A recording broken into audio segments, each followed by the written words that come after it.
Okay everyone, so let's start the chapter number 6, history.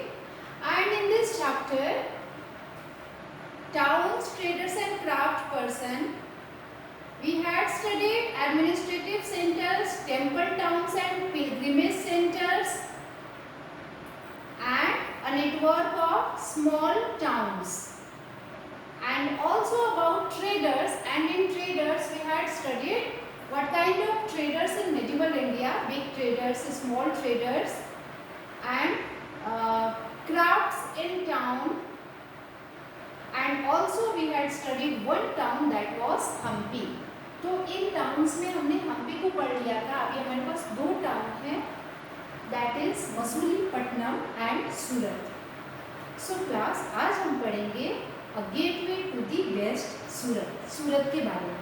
ठीक है, तो सूरत के बारे में हम ये जानेंगे कि कैसे ये एक मेडिवल इंडिया का एक टाउन था और इस टाउन की इम्पोर्टेंस क्या थी.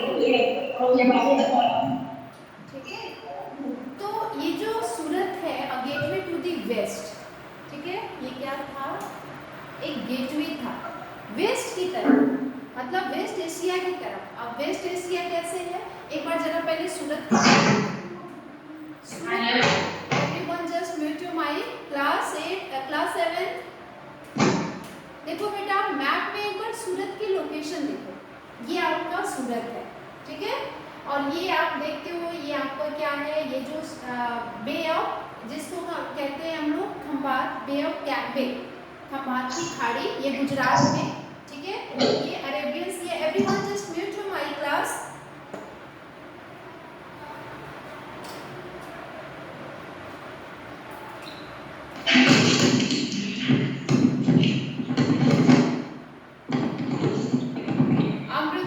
Amrita S Kumar, Amrita mute your mic.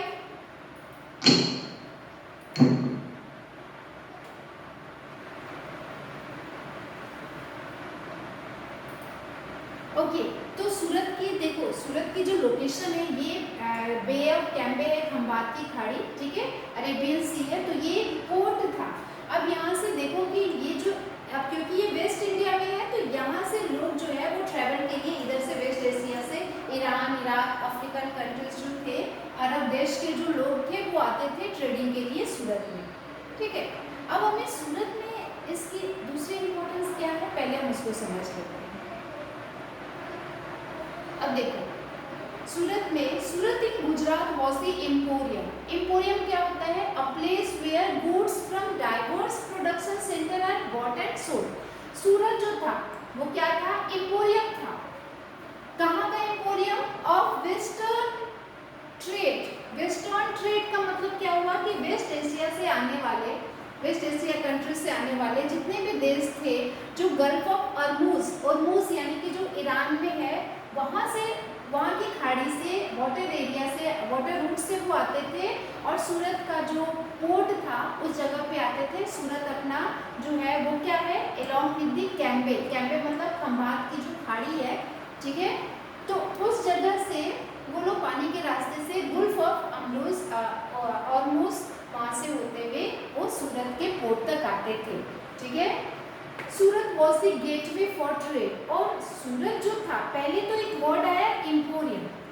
Emporium मतलब कि एक जगह जहाँ पे जो सामान होते हैं, ट्रेडिंग गुड्स होते हैं, वो ले आके खरीदे और बेचे जाते हैं.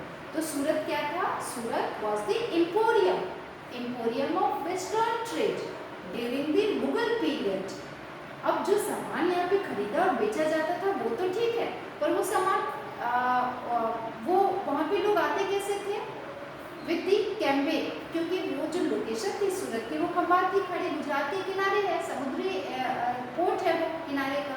ठीक है, तो वहाँ पे क्या होता था कि लोग आते थे, ठीक है, वेस्ट एशिया से, और वहाँ पे परचेजिंग सेलिंग करते थे. एक तो ये इसकी इम्पोर्टेंस है, यानी कि gateway for the trade. Second thing, it is also called the gate to the मक्का.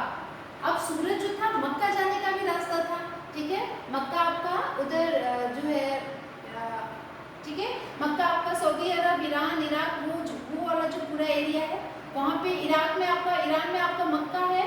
तो मक्का का क्या है, वेस्ट इंडिया वेस्ट एशिया की तरफ जाना है और इंडिया आपका वेस्ट सूरत आपका वेस्ट कोस्ट में, तो इस रास्ते से वो लोग मक्का की तरफ भी जाते थे, तो गेटवे हो गया मक्का जाने का। फिर द सिटी वॉज कॉस्मोपॉलिटन, तो ये दूसरी चीज हो गई, gate to Mecca and gate for trade. The third point is कि जो ये सूरत था ये कॉस्मोपॉलिटन था। कॉस्मोपॉलिटन मतलब होता है कि एक ऐसी जगह जहाँ पे ऑल कास्ट एंड क्रीड्स, सभी कास्ट के लोग, सभी नस्लों के लोग वहाँ पे आते थे सूरत में, ठीक है। कॉस्मोपॉलिटन मतलब जो जगह पे सब लोग आते हैं। इन दी 17th सेंचुरी, जैसे कि अब मान लो कि जितनी भी ये कंपनीज थी, trading companies, Portuguese, Dutch, English, इन सब ने अपनी फैक्ट्रीज जो थी और जो वेयर हाउसेस मतलब गोदाम, तो ये गोदाम और ये फैक्ट्री हाउसेस ये लोगों ने सूरत में लगा रखी थी, ठीक है। तो आप ये भी देख सकते हो, ये सूरत की इम्पोर्टेंस है, थर्ड पॉइंट। फिर according to the English chronicler, अब एक इंग्लिश क्रॉनिकलर था जो इतिहास लिखते हैं उनको क्रॉनिकलर कहते हैं, तो उनका नाम था ओविंगटन। अब जो ये ओविंगटन थे, इन्होंने क्या किया कि सूरत पोर्ट के बारे में एक अकाउंट लिखा था, उसके बारे में पूरी इवेंट लिखी थी 1689 में, कि कैसे वहाँ पे एवरेज बता रहे हैं कि hundreds of ship of different countries, अलग अलग देशों से सैकड़ों जहाजें जो थी कुड बी फाउंड, उस जगह पे आती थी, एंकर करती थी वहाँ पे अपने जहाज को, वहाँ पे एंकर मतलब होता है वहाँ पे रोकती थी उस पोर्ट पे, ठीक है। तो ये कौन बता रहा है, इंग्लिश के क्रॉनिकलर ओविंगटन। मतलब सूरत की आप इम्पोर्टेंस यहाँ पे बता रहे हैं कि 16वीं सदी में ये आए थे और देख रहे हैं कि यहाँ पे बहुत सारे जहाजें भी रुक रही थी, ट्रेडिंग का एक बहुत ही बड़ा हब था, एम्पोरियम था। There were also several retail and wholesale shops, यहाँ पे बहुत सारी रिटेल और होलसेल शॉप भी चलती थी जहाँ पर कॉटन टेक्सटाइल बेचा जाता था, ठीक है। सूरत शहर में, अब ये पोर्ट के बाद शहर की बात कर रहे हैं, तो वहाँ पे जो सूरत में टेक्सटाइल होता था वो गोल्ड लेस बॉर्डर था, जरी के काम का, जो टेक्सटाइल में कपड़ों में जरी का काम, गोल्डन जो लेस बॉर्डर वगैरह लगते हैं, तो वो सूरत का बहुत ज़्यादा फेमस था, ठीक है। तो इसकी इम्पोर्टेंस भी थी टेक्सटाइल के मामले में, ठीक है। द स्टेट, और ये जो जरी का था इसका एक बहुत बड़ा मार्केट वेस्ट एशिया में, अफ्रीका में, यूरोप के बाजारों में इसको ले जाके सेल किया जाता था। The state build numerous rest houses, अब देखो क्योंकि वहाँ पे बहुत सारे ट्रेडर्स आते थे तो उनको फैसिलिटी भी देनी पड़ेगी, तभी तो सूरत इतना इम्पोर्टेंस था। तो सूरत शहर में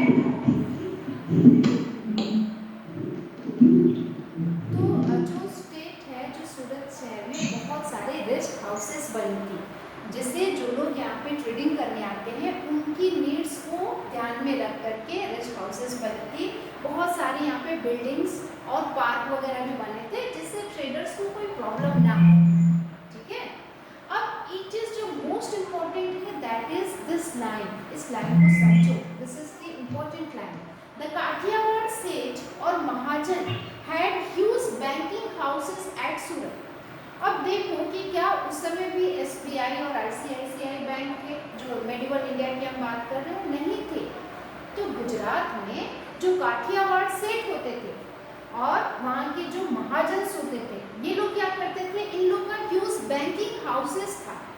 अब इनके बैंकिंग हाउसेस कैसे होंगे, तो इट इज नोट वर्दी दैट, ये यहाँ पे इम्पोर्टेंट है ये जानना, इट इज नोट वर्दी दैट कैन,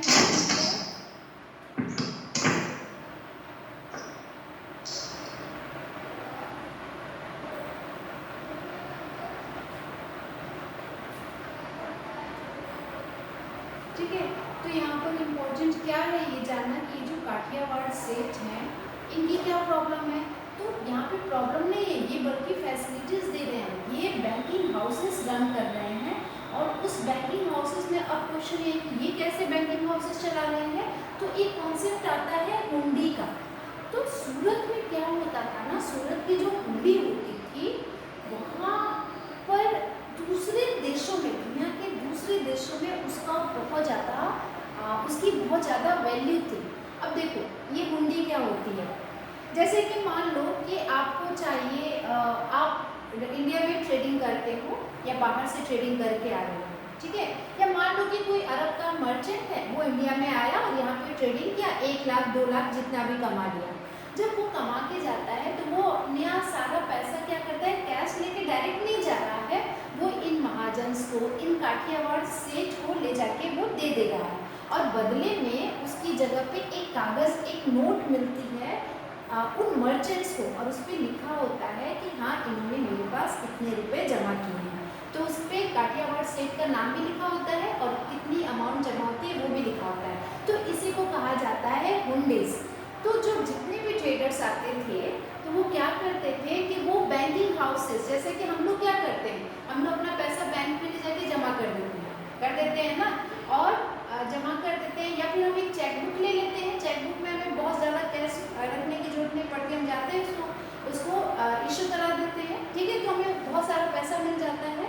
ठीक वैसे ये लोग हुंडीज का काम करते थे। तो जो ये ट्रेडर्स थे, जैसे कि तो ये जब गुजरात आते थे, सूरत आते थे, तो यहाँ पे जो काठियावाड़ सेठ हुआ करते थे, जो मनी चेंजर्स होते थे, जो पैसे चेंज करते थे, क्योंकि दूसरे देश का करेंसी इंडिया की करेंसी बहुत अलग होती थी, तो इन लोग क्या करते थे कि वो एक नोट दे देते थे उन लोगों को जो बाहर के देश से ट्रेडर्स आते थे या जो अपने देश के ट्रेडर्स बाहर जाते थे, ठीक है। तो इस सूरत की हुंडी का बहुत ज़्यादा ऑनर, बहुत ज़्यादा वैल्यू थी बाकी के दूर के मार्केट्स में, जैसे कि इजिप्ट यानी कि मिस्र में जो कायरो है, मिस्र की कायरो में, बसरा इन इराक में, इराक के बसरा में, एंटीवर्प इन बेल्जियम में, बेल्जियम यूरोप का एक देश है, तो यूरोप, अफ्रीका, इराक, इन सब देशों में सूरत की हुंडी की बहुत ज़्यादा इम्पोर्टेंस थी।